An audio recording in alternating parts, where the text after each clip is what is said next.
Welcome to the fifth episode of WIP FM 113.0, organized by IEEE Power and Energy Society Young Professionals Women in Power, which is a monthly talk show with eminent leaders and experts, and also young professionals from power and energy sector, to introduce the various opportunities in this field, to give you the inspiration, encouragement, and motivation towards achieving your dream, as well as ways to sustain your passion. Today, we have a very young, dynamic, energetic girl from the renewable sector. She is Africa's 100 most influential female engineers and a young engineer who has made her mission to mentor and empower other young women. Chaltu Marta. She's currently working as the technical sales engineer at Giertsen Energy Solutions, Kenya. We are very happy to have you with us, Martha. Welcome to the talk show. Thank you so much, Preeti, for the warm introduction. I'm really glad to be here today. Yeah. Thank you so much. I know you're a common face among the IEEEs, but for our other young listeners and viewers, can you give a brief introduction about yourself, touching upon your educational and cultural background? Yes, I'd love to. So my name is Chaltu Marta from Giertsen, as you heard. Both names are very difficult. So a lot of people ask me if I'm actually from India because my name has some meaning in India. But I'm from Kenya originally, with some background in Ethiopia in terms of my cultural, ethnic background. So I'm part of the IEEE Society in Kenya. I volunteer with on different platforms in terms of the young professionals, in terms of the women in engineering in Kenya. I have an bachelor in electrical and electronics engineering.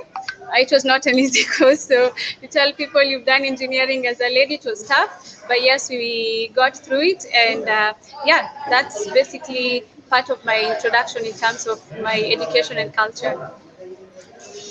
Thanks a lot, Mother. It's wonderful to know that. We do find that the female representation in power and energy sector is very less, and it's quite hard to keep them motivated too. Could you tell us how you became a part of this growing industry?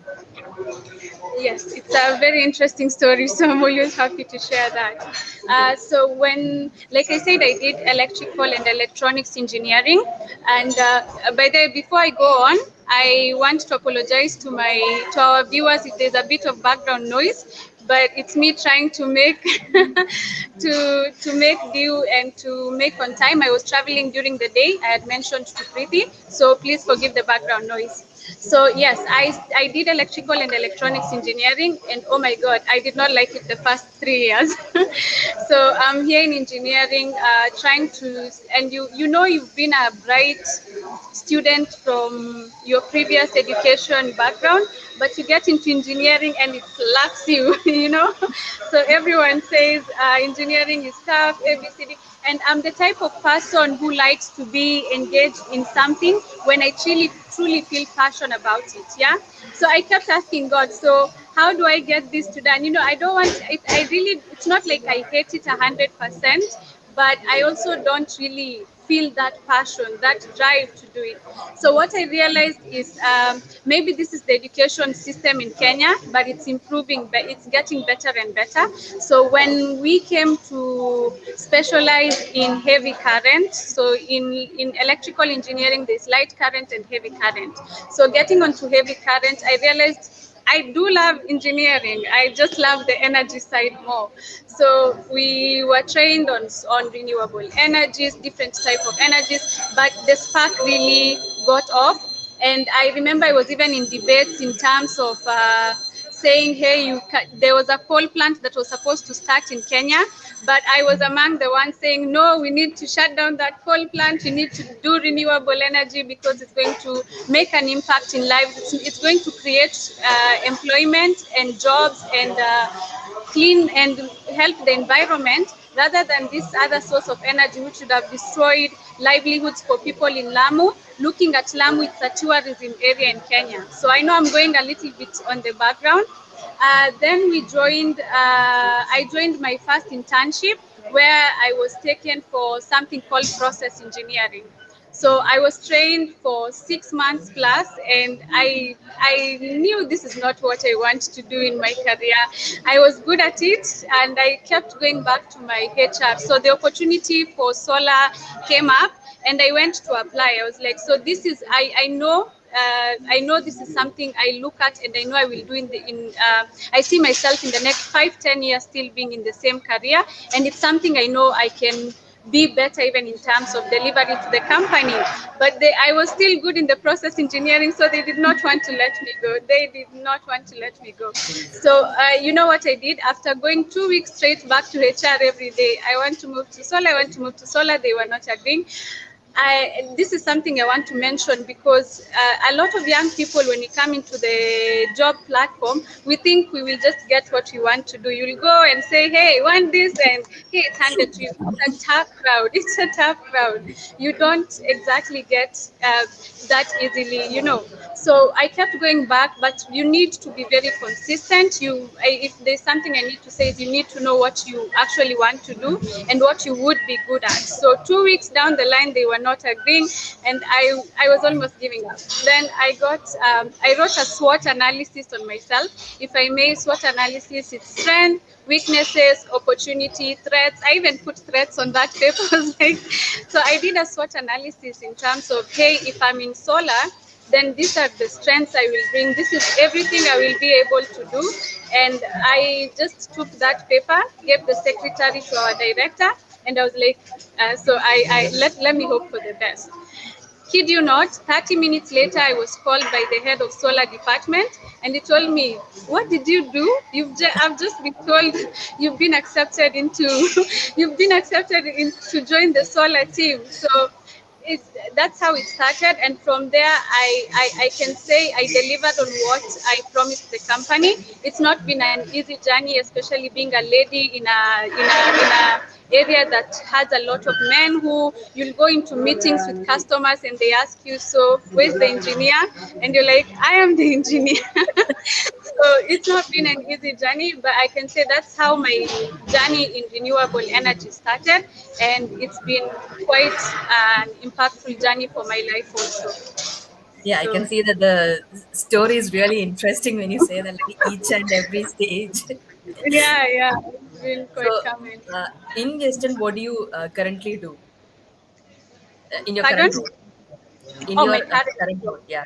Yes, so my current job is in Giertsen Energy Solutions. I work as the technical sales engineer, but my team is looking to up my position a little bit in this year. So that's a tip for those online.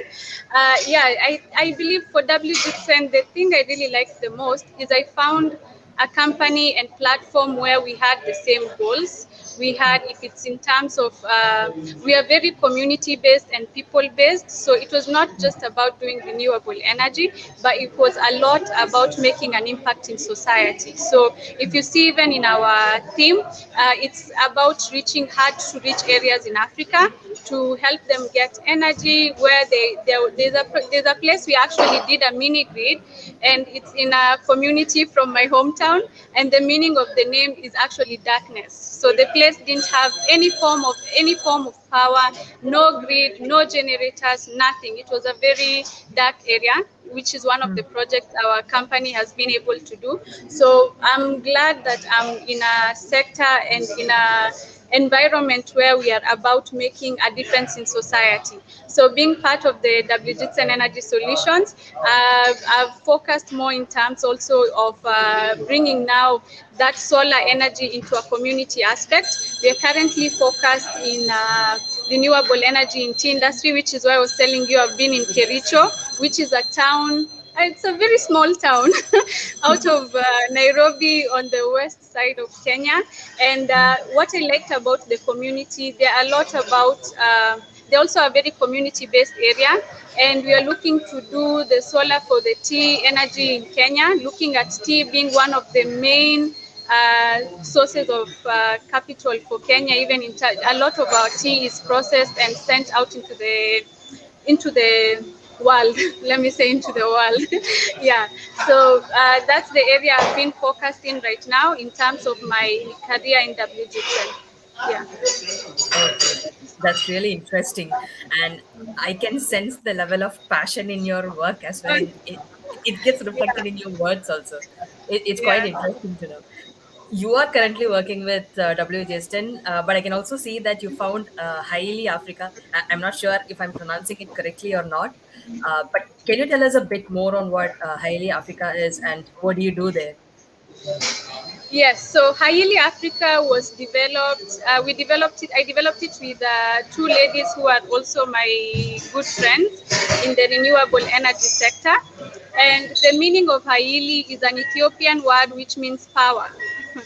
So Okay. yes, what we saw in the renewable energy sector is a lot of lack of information and misinformation in terms of even the people who provide the power and also those who are taking up the power. So you'll find clients saying solar doesn't work. I got solar, it's not working. It's just been a year, it's down. But a lot of it we figured is because either the person offering the solution didn't have enough information, or the person who was offered the solution didn't have enough information to know this is how I'm supposed to use my power. This system is supposed to power maybe this size of system.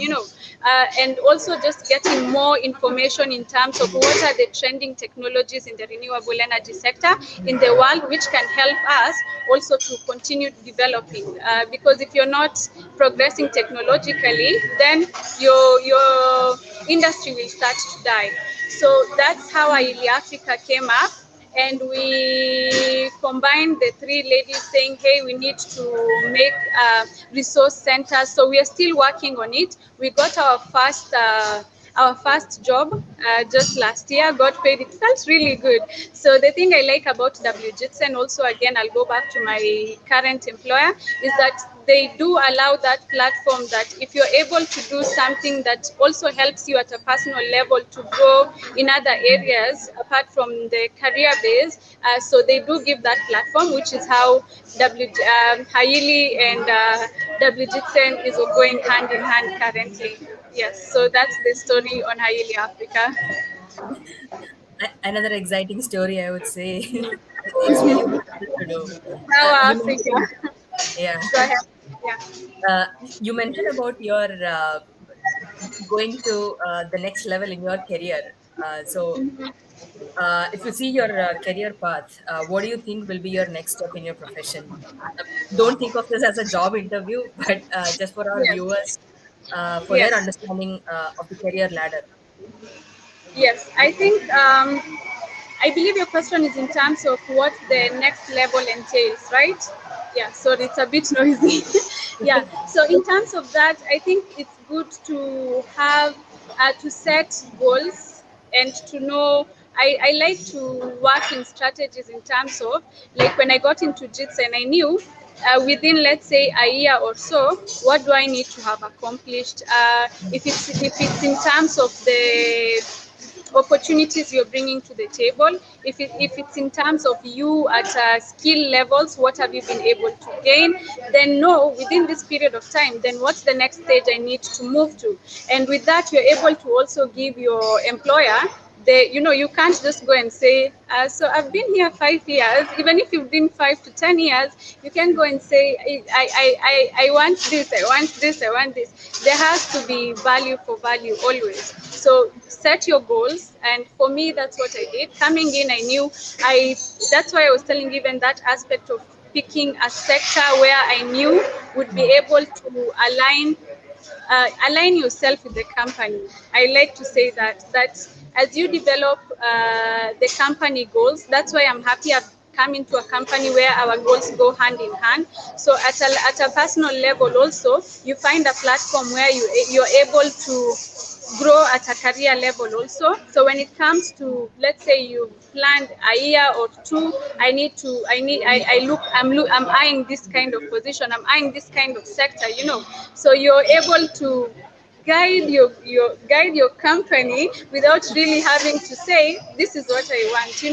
You guide it based on how you bring results, how you're doing your job, and how you're making your goals fall into line. So your goals and the companies go hand in hand, and it's a win-win for everyone.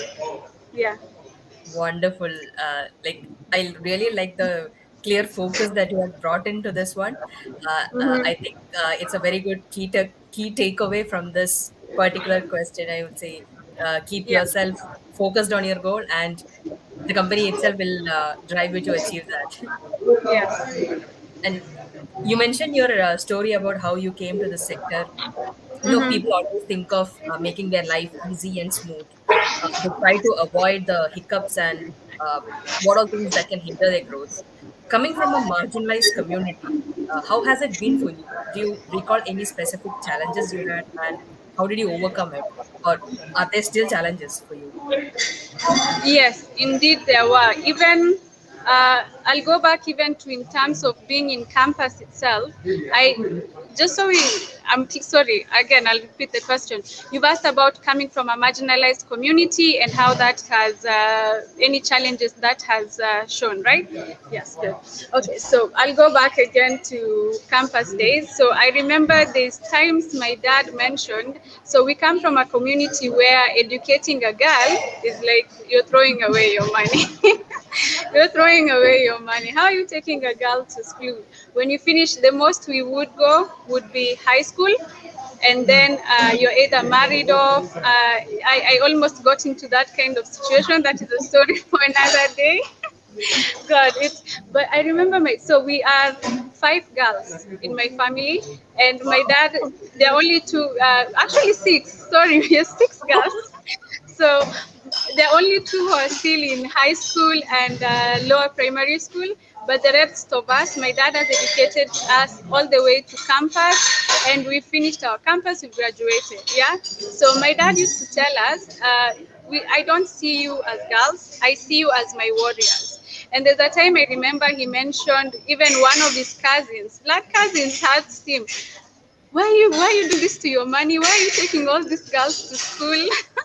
And he would come back and tell us, but he will tell us, I know by empowering you, I'm giving you a better future for tomorrow, and I want you to be able to make a difference in your lives and in your community. Yeah. So you won't. He says, I don't want you to be coming back telling me your husband doesn't have, so dad I've come back. He wanted us to be able to make a difference in our lives and also in society. So, coming from that side kind of setup, even imagine if he listened to those around him who told him, why are you educating girls? And I thank God that he didn't listen to that and we did get the education. But there's so many other young girls in our community who are still going under the same, and which is why I'll answer you. I believe this is one of the topics we will definitely discuss. But this is why now it becomes a more passionate aspect to speak out, to show the world that, and even our community here, instead of getting your girls married off, look at what difference it can make in terms of giving them the opportunity to get a career, to study. Yes, yes. And I'm sure your father would be very much proud of you right now. He is so much. Yeah. Yeah, really happy to know that. Mm. And everybody knows about the gender diversity plans in the corporate and also other sectors where female professionals are given opportunities. But considering the energy sector right now, it's still a long way to go. So, as a young professional, you might be knowing about what the young engineers have to face. So, what, according to you, are the challenges faced by women to enter into this power and energy sector? One reason could be what you have been going through in your country, but apart from that, if you could speak about the other challenges as well. Yes, I think the first aspect is first of all even getting in. That if, especially looking at renewable energy, there's a lot of field work that is required. So you'll be on field, like I've mentioned, up and down, and a lot of companies look at it that having a young man in the sector will get things moving faster than having a lady in the same sector. But we are proving this wrong more and more because there are a lot of young ladies who have come on board right now. I'm sorry I don't have the number statistics, but I can tell you for sure. I'll give you just an example of Giertsen itself. We have reached a third rule in terms of having ladies in the sector. It's still a journey.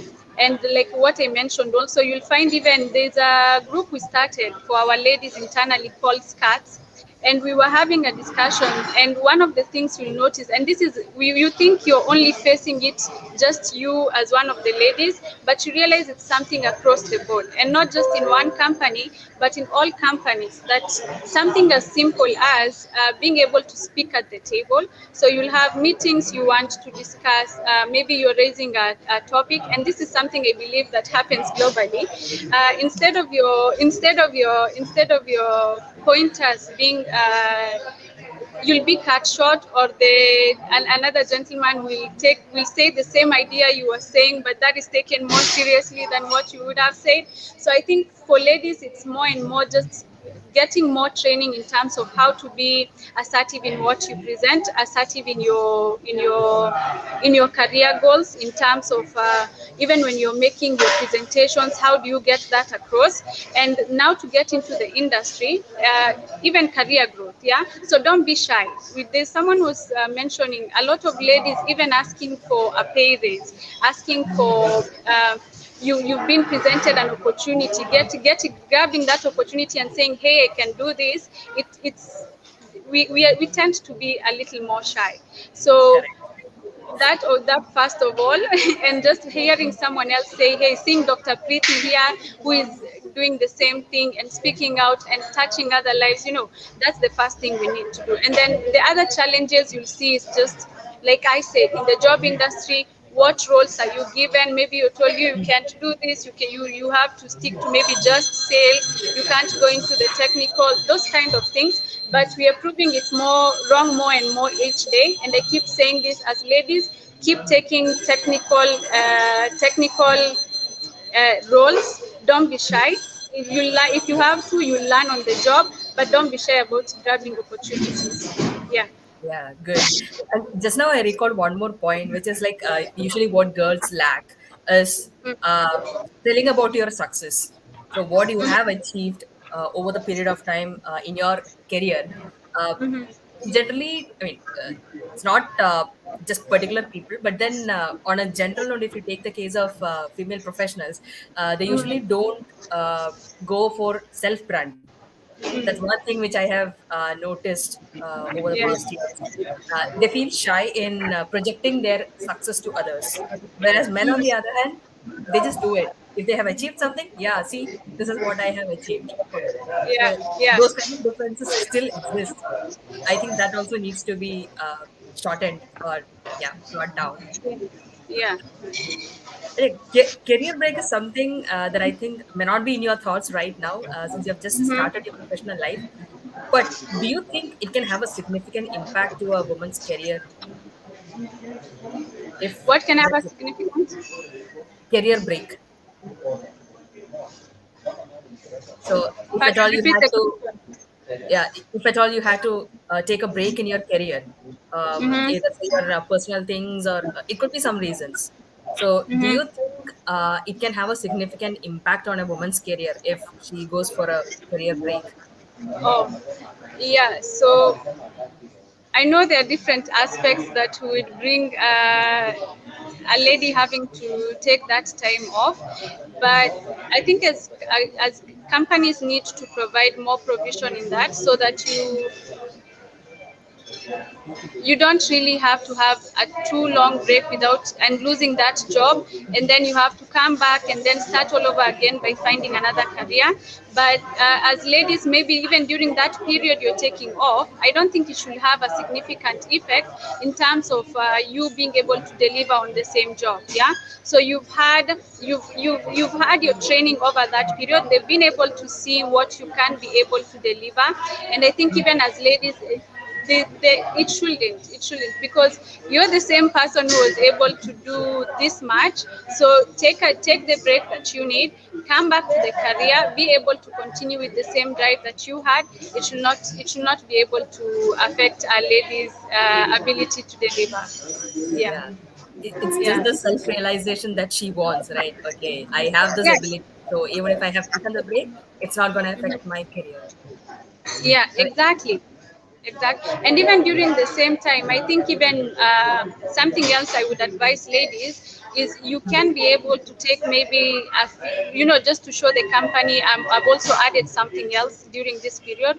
Maybe just do a short, not courses per se, but online trainings. You see, we have a lot of webinars right now. The world has become very digital, so even during that period, get one or two in between, and then say, I've also added this on the same. Yeah, but it And shouldn't that's affect. a really good point. Yeah, And we have a lot of opportunities for the online trainings also right now.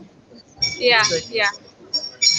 And usually, what I have seen is girls lack self motivation. But if a Uh-huh. small spark is given to them at the right time, they can create a lot of wonders.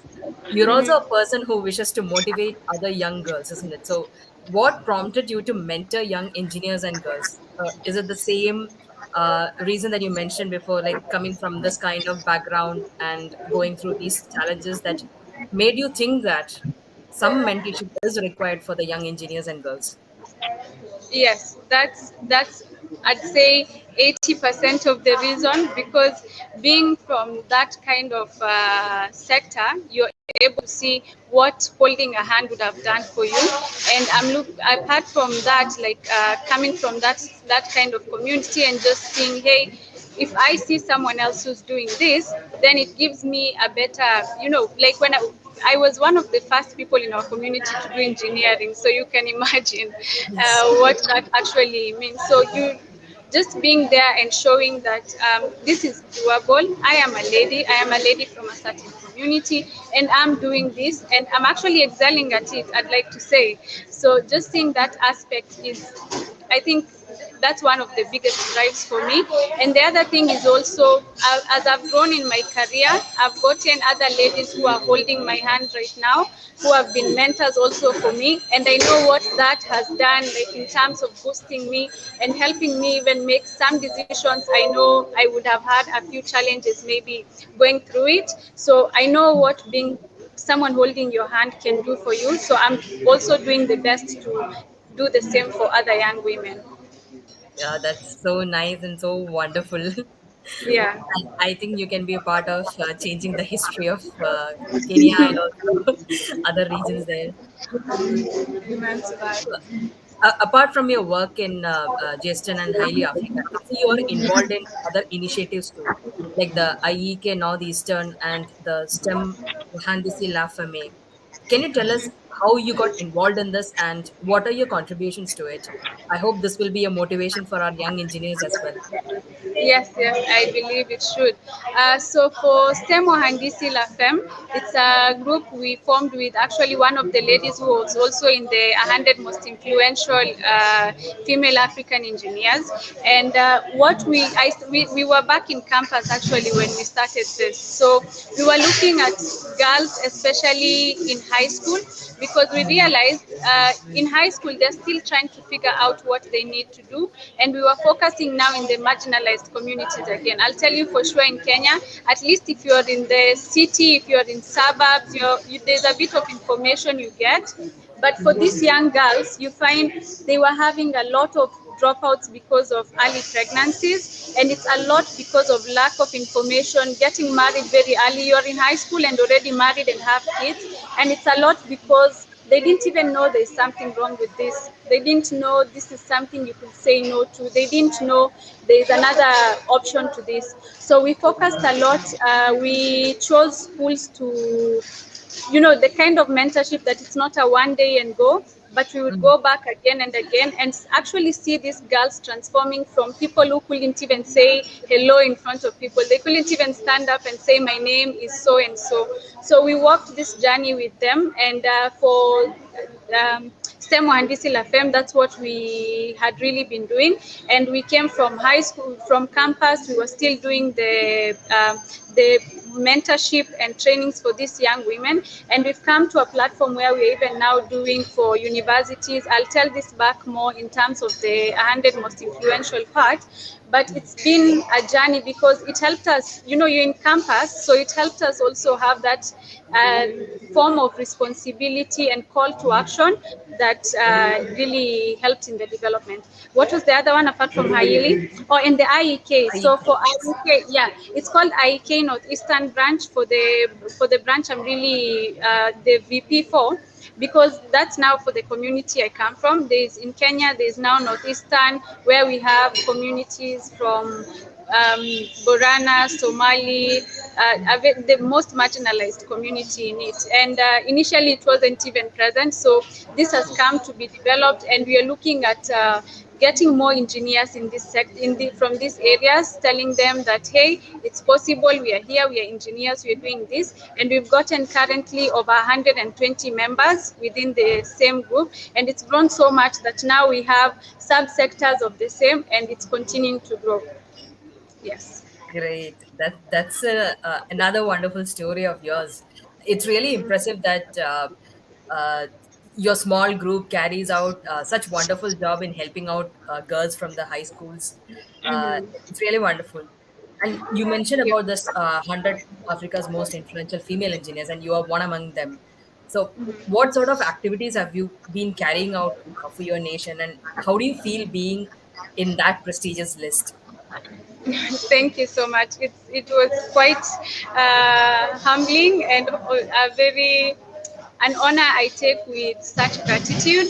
I remember when I first saw the list, I even mentioned on my page, I got a little shy. I was, oh my God, 100 most influential in Africa. So I didn't even try campaign at first, but I kept getting calls from friends, from colleagues, from people I hadn't even spoken to in a while, asking me, Chaltu, we are seeing you on this list and we've seen the work you've been doing. So why aren't you pushing this across? And I said, so all this work we've been doing, the world has been seeing. So it was a really humbling and honoring moment, I would say. So looking at that, it's especially so for, I'll go back to STEM one. You see the women mentorship group we had. So with STEM Wahandisi and the IEEE groups currently involved in, that is IEEE Women in Engineering and IEEE Young Professionals, we came together with other groups and Giertsen Energy Solutions. So I tell you, I love a company where you, even in terms of Everything is connected. yes, they were coming along because we started off the activities in a very, we didn't know it would become something this big, but we did mentorships for all the engineering universities in Kenya, and we did sessions, and we did the first one, the second one, and students were really coming back to us and saying how much this is actually helping them, because you look at a lot of young people coming out of university, you don't know what's next, you don't know what step to take, you need someone to show you, okay, so these are the different careers in engineering. And then we were bringing people in different careers in engineering, not just, let's say, electrical engineers only, but in different career groups, and speaking to these young people. And WGTN was actually one of the supporters, even in terms of finances and IEEE, and we were really grateful for that. So yeah, we reached out to these young people, I'd say over 50,000 young people, because we went to each university, and the numbers kept growing, the numbers kept growing, the numbers kept growing. So that was one of the most influential activities we had carried out. Apart from that, there's for IEEE young professionals, we had several trainings on developing careers again. And then we found out, so a lot of young people, especially in the engineering sector, you want to know how to do technical papers, you want to know how, you have things you're doing, but you don't really know how to put it across, and you also want to engage in entrepreneurship. So for IEEE young professionals, those, we had a symposium on the same for the entrepreneurship, a competition where young people came on board, pitched their ideas, and the ones that won were forwarded to IEEE, the one for Region 8. And then there's also the trainings we did in terms of the technical paper writing, where we had people in different engineering perspectives again, just giving this talk to our young people. So those are some of the main things we did, and I'm really happy. We started off very small, but it came to become something that actually brought that kind of impact. Yeah, I can really say that it has created a huge impact, and no wonder you are one among the 100 influential female engineers. And uh, Thank you. congratulations for that. Though it's a bit old, but since I got to know it recently, but congratulations for that. And you Thank talked you about so IEEE, and that is how we are also connected to each other. much. And the first time that I got to know you was through the Pest Day celebration last year, and Yeah. it was really wonderful to meet you back then. But I would like to know your journey with this great professional organization. How did you get involved, and especially with your involvement in Power and Energy Society? Yeah. Thank you so much for that. IEEE has been one of, I'll just start off by saying IEEE has been the one thing that has really catapulted my career and my, how do I, my work skills and my, uh, I'm looking for this, the discipline. Yeah. So I'll tell you for sure. I started when I joined IEEE when I was in campus, and immediately you realize it started training us for the job industry, because you find a lot of the class, no one will tell you in class, so this is how you write an email to a CEO asking for funds for events that you need to do, something just as simple as even writing an email. So when we joined IEEE, I think I believe, not I think, I believe, and I can attest to that, that it really drove us into this aspect of starting to become young career people. So it started the training to get into the engineering world in terms of the actual engineering started with IEEE, because you find now even the first internship I got was through this group. So we had IEEE and MedSec and Society of Engineers in campus coming together, and that's how we got our first internships now to get into the industry. And from there, it's been just a growth. So the responsibilities, IEEE is volunteering, but from the volunteer work we've been able to do, it's continued to grow. Apart from you making the impact in society, you're really creating, like me being able to speak here today, I'll tell you for sure. The first time, I remember even for IEEE YP, there's an event we did, and we had Susan Cathy on the show. And our chairman said, I'll let you handle this one, you'll be the one to interview her. And I was like, oh my God. But yeah, looking back at it, this public speaking, if it's in terms of your career skills and just soft skills you don't get sitting in class, IEEE has really helped me develop with that. And starting off as a volunteer member, I've come to grow into becoming the IEEE YP publicity lead, the IEEE Women Engineering in Kenya vice chair, and currently I've been nominated for IEEE PES Kenya to be the chair. I'm really excited for that. And being an IEEE ambassador for PES Day has really just, you get also to connect with people from different backgrounds, different cultures. I mean, I wouldn't be sitting here with Dr. Preeti if not for IEEE. So it's been a really wonderful journey for me, I can say, and it's really helped. The giving back has really helped me to also grow in the same process. Where there's a saying that goes, "The cup that filleth gets filled even more." I've forgotten the exact word for it, but there's so much joy in giving, and you find that you give, and at the same time, like, there's probably even more being given to you now. So I'm really happy for the IEEE journey. And if I can say to young people who are listening today, if you haven't, please become a member of this community, because it's going to just it's going to help you be part of a community that is making an impact, and it's going to also make an impact in your life. Yeah. So that Yeah, has and been my.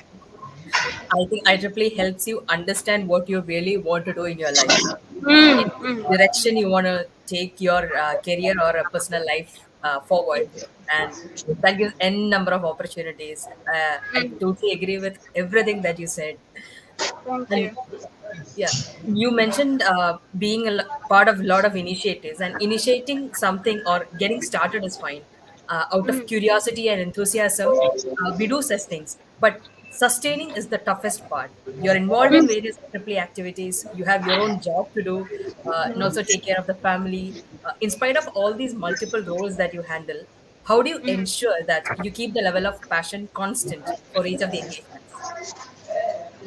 It's a tough call, I'll tell you for sure. So, but what I realized is if you find a space where you're able to find, like I'll tell you, the IEEE, my career in Giertsen, I found a way to marry these things, if I may. So if they're married and you're helping them, you're killing two birds with one stone. So that's what I did, such that you're bringing these two things together, helping them get into form a kind of alliance. I'll call it the marriage, and then just being able now to look at what kind of activities are you interested in, and what kind of activities will help you bring the most impact and bring the most value for both. Yeah, so that's how I looked at it, and you'll find even the kind of activities I chose to really indulge in, you're able to convince the other parties also that if it's helping young people now in their careers, this is something Giertsen would want to be involved in. This is something IEEE is very focused on. This is something IEK is focused on. So just finding a way to marry your different platforms to on the same agenda, I think was a really critical aspect, and it's really helped me to maneuver all of them very well. Yeah, and Okay. even in terms, so I'll tell you this one, I'll be honest, at some point I got a little bit, before now I got this alignment in terms of personal life. So don't forget to take care of you, because if you've not taken care of you, you're not able to give back. If you're stressed out, if you're worn out, there's only so much you can do. So I can, if there's something I'll say, don't forget to take care of you, and then remember to have your goals in line. I'll keep coming back to this, but remember to take care of you in order to be able to take care of others also. Because at some point I did get a little bit stretched, but then I came back. Hey, so here's Chaltu. What do you need to do? What do you need to do in order to make this the different aspects that you want to be involved in to really work out together? Yeah. So Yeah. that's how it is to the marriage. With this, I just got recalled by the fact that time management is a key thing that you Mm, need to understand. So, very do you much. do any kind of strategic planning to get things done for you? Is it kind of Yes. a regular thing? Yeah, this one I'll do. I don't know if you've seen. I don't remember what it's called, but there's a table you can usually do, and then see divide your tasks. That which one is most urgent and needs to be done right now. Which one can you push to later? Yeah. Yeah. Yeah, So it's kind of like priority, high yeah. priority, that graph, right? Isn't it? Yes. So Yeah, if yeah, you have the table, because I think a lot of the time where we get stuck, and I'll tell you this as someone who doesn't like multitasking. So I like finishing one role and then going to the next one. So you have to figure out a way of looking at, okay, so here are the break them down first into smaller tasks, and then look at, okay, so which one is the most critical, which is really urgent and needs to be, I wish I but I think you guys understand what I'm trying to talk about. So you're able to list your tasks in terms of priorities and urgency. So once you do that, and then take care of what you can take care of, there's only so much you can do in a day. So within that list, if you've gotten something achieved at the end of the day, then look at tomorrow. So tomorrow, I yesterday managed to get two tasks to go through. So today, what can I do to get a little bit more in this? And at the end of the day, still maintain the quality of work that you needed to be out. And another thing also is seek for help where you need. So you can't do everything by yourself. good point. Seek for help where you need, and you'll find a lot of the times people are ready to help. So you're busy dying with something, and you realize just reaching out and asking, okay, here can I get from somebody? People are always happy to help. So find the right person to seek this help from, and just categorize your priorities. Yeah, that's also Yes. a wonderful point that you mentioned out. Like when you have multiple tasks to do, just break them down into smaller chunks and then identify what is more important and which needs to be taken care first. Do that Yeah. and then take up the next one. I think, yeah, definitely that will be more effective, as you said. Yeah. Thank you. And I remember during my school and college days, I used to write quotes here and there in my room just to keep myself motivated. By Yeah. seeing those quotes itself, I used to feel very happy. So even now, at times, I do the same thing. Do you have any such quotes that inspired you so much that keeps you Uh, motivated or keep moving? Yeah, I used to read. I've grown a little bit less of a reader than I used to, but I'm still trying to read a lot. So I'll just do a part of a book that I recently read. It's called Lynchpin, and I don't remember the exact words as was said, but I think the thing I took the most from that is that in everything you do, try to be unreplaceable, irreplaceable. Is it replaceable or unreplaceable? English is going away.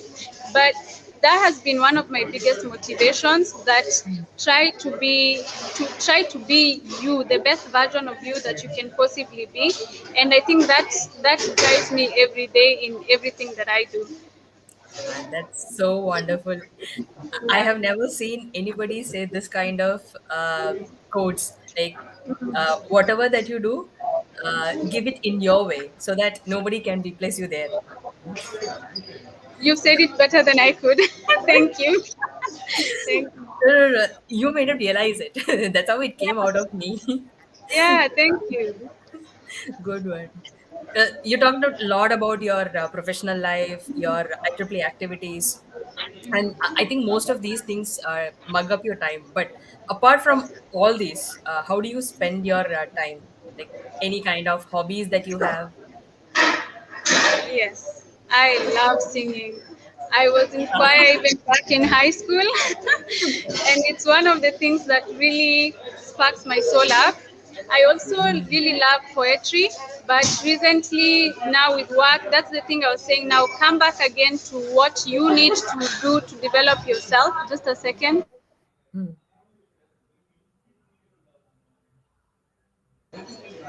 Yeah, sorry, I've alerted them. No So problem. I love poetry and I love music. I used to write a lot. I used to have a notebook. So now I carry my notebook around just to bring that culture back. And I'm a very, I like written down, not even digital writing. I write written down notes. So I'm trying to go back into poetry. Hopefully, you'll be getting more of this. And something else a lot of people don't know is I am a mom. I am Yeah. a mom to a wonderful boy, and I'll tell you for sure, being in career and also being able to give your time to that part will go back to time management, looking at how to plan yourself, and also give your time now to you and family at the end of the day. Yes. So those are the things I do in my part time a lot. So hoping that we could see more of your poems published. Coming up, coming. Coming up. Stay tuned. I'm waiting. I'm waiting. Yeah. Good. Yeah. You know that energy sector is quite diverse, and there are quite a lot of opportunities, and some of which we have already covered it right now. So it might be a little hard to say the exact skill set needed to succeed in the sector, but for young professionals in this field, since you're one among them, according to you, what are the key skills that they should possess, technical or not technical, whatever it may be? Be a problem solver. Be a problem solver. Be a problem solver. And like this is now the soft skills I was saying you're not even taught in class, but you come to the industry. It doesn't matter which career path you take. If you're a problem solver, then you become a key aspect to any organization. So I'd say be a problem solver. Okay. When you say Yeah. about this, it just strikes my mind about the design thinking, where you Mm, have this custom solutions for the problems, yeah. and that can have a better impact. Oh, oh my God. Thank you for mentioning that. I remember there's an article from a training from LinkedIn I went through, and Mm, looking at it, I was like, oh my God, I am a design thinker, because with design thinking, even when, so for me, I'm a lot involved with clients, and you look at things in such a way. So for you to be a problem solver, you need to first of all sometimes even identify the problems for clients that they don't even know they have. So you're able to identify these things and then look at the most creative, most effective way to now be able to get them solved. So, guys, if you can, and the other thing is a lot of these things you can get online. There are even free courses that will give you this training and a lot of these webinars. So there's a session we did with IEEE, YP, and Try Engineering, where we were doing this design thinking training, and you'll find a lot of young people don't join these webinars, don't join these trainings, and these are skills you'll get and you'll be able to apply in every platform that you're in. So do, if it's YouTube, if it's webinars, please join, please learn these skills, because they will help you to be the problem solver that you need to be. So thank you so much for mentioning the design thinking part. Very critical. Yeah.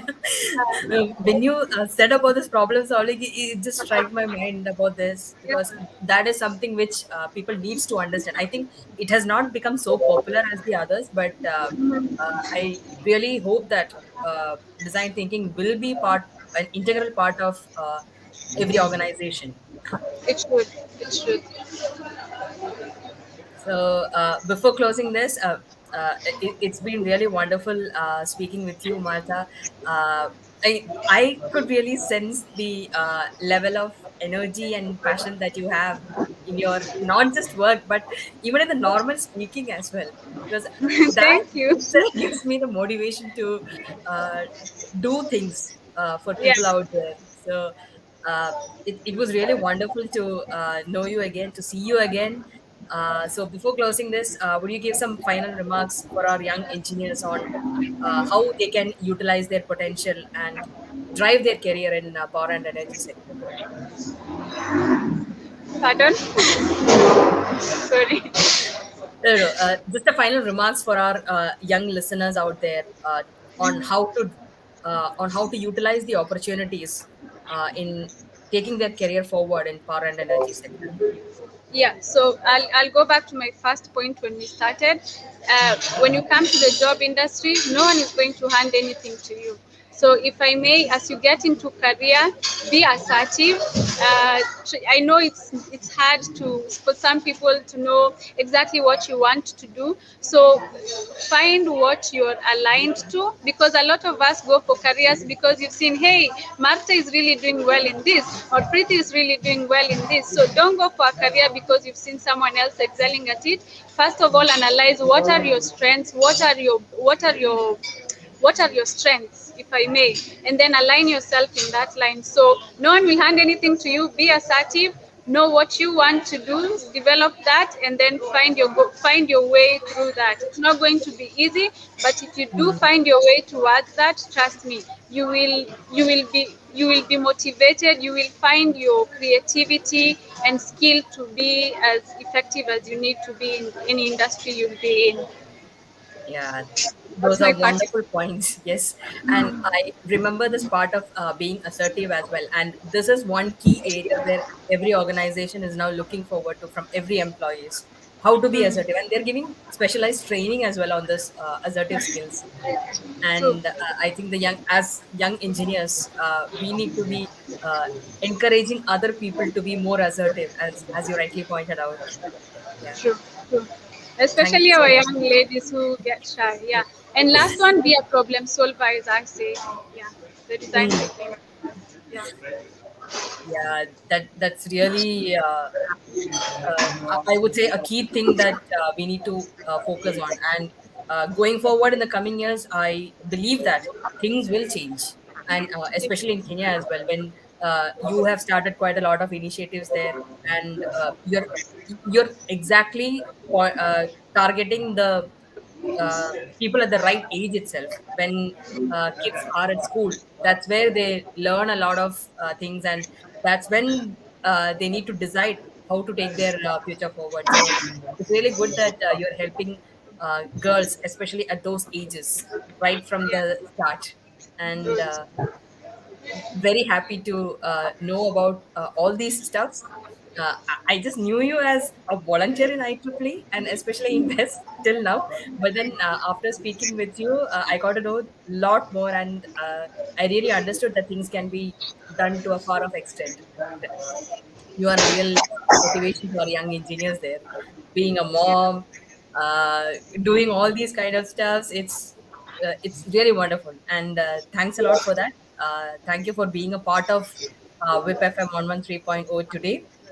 And I hope that you will continue to motivate other young engineers and other female engineers out there like you always do. And wishing you all the success. Thank you so much. Thank you so much. And this is a wonderful, before I go, this is such a wonderful initiative you're doing, the WIP FM. Continue with the same, and I'm really glad you invited me. Thanks, Preeti. Yeah, thank you so much again. And to all the Bye. listeners, thank you very much. See you in the next episode. Bye bye. Bye. Ciao.